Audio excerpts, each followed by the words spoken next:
தீர்மானத்தில் கூட அதை கொண்டாந்துருக்கிறோம். திமுக கவர்ச்சிகரமா 2021 சட்டமன்ற பொதுத் தேர்தலில் சுமார் 525 அறிவிப்புகளை வெளியிட்டாங்க. நிறைவேற்ற முடியாத அறிவிப்புகளை வெளியிட்டு மக்களை ஏமாற்றி கொள்ளைப்புறத்தின் வழியாக ஆட்சிக்கு வந்த பிறகு சுமார் 4% அந்த அறிவிப்பை கூட நிறைவேற்ற முடியாத ஒரு சூழ்நிலை. அதுல முக்கியமானது கல்வி கடன் ரத்துனாங்க, இல்ல. கேஸ் சிலிண்டர் மானியம் கொடுக்கல, பெட்ரோல் டீசல் விலை குறைக்கல, நீட் தேர்வு ரத்துனாங்க, அதுக்கு ரகசியம் இருக்குன்னு சொன்னாங்க. இதுவரைக்கும் ரகசியத்தையே சொல்லல துணை முதலமைச்சர்.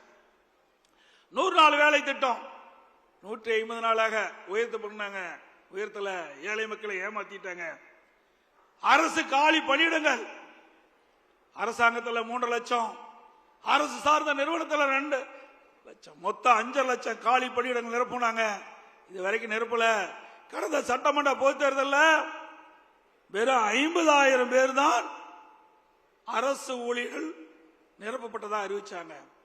இந்த 4.5 ஆண்டுகள அரசு பணியாளர்கள் சுமார் 75,000 பேர் பணி ஓய்வு பெற்றுக்கிறாங்க.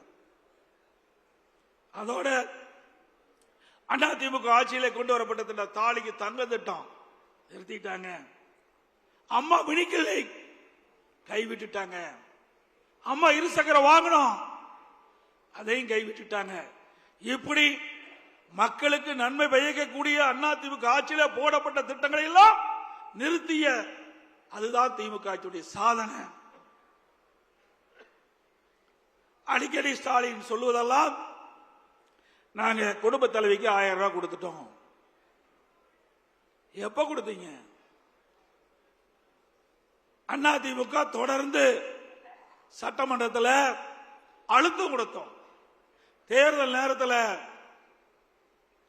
குடும்ப தலைவிக்கு 1000 ரூபாய் கொடுப்பதாக தேர்தலில் அறிவிப்பை கொடுத்துவிட்டு அவருடைய வாக்குகளை பெற்று ஆட்சிக்கு வந்த பிறகு கொடுக்கப்பட்ட வாக்குறுதியை நிறைவேற்றவில்லை. அதனால கொடுக்கப்பட்ட வாக்குறுதியை நிறைவேற்றுகின்ற விதமாக மாதந்தோறும் குடும்ப தலைக்கு 1000 ரூபாய் கொடுக்க வேண்டும் என்று பிரதான எதிர்க்கட்சி என்ற முறையில் நம்ம தொடர்ந்து சட்டமன்றத்தில் அழுத்தம் கொடுத்தோம். தொலைக்காட்சியின் வாயிலா தெரிவிச்சோம், ஊடகத்தின் வாயிலா தெரிவிச்சோம். நம்முடைய சட்டமன்ற உறுப்பினர்கள் தொடர்ந்து சட்டமன்றத்தில் அழுத்தம் கொடுத்தாங்க. அதிமுக பொதுக்கூட்டத்திலே தொடர்ந்து விமர்சனம் பண்ணோம்.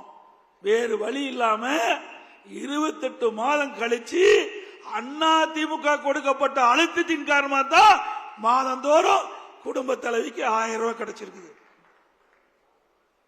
இப்ப ஸ்டாலின் நேற்றைய தினம் கூட குறிப்பிடுறார், மேலும் 30 லட்சம் பேர்களுக்கு விதியை தளர்த்தி குடும்ப தலைவிக்கு 1000 ரூபாய் மாதந்தோறும் கொடுப்பதா சொல்றாங்க. அப்படின்னா இன்னும் 4 மாசம் தான் கொடுக்க முடியும்.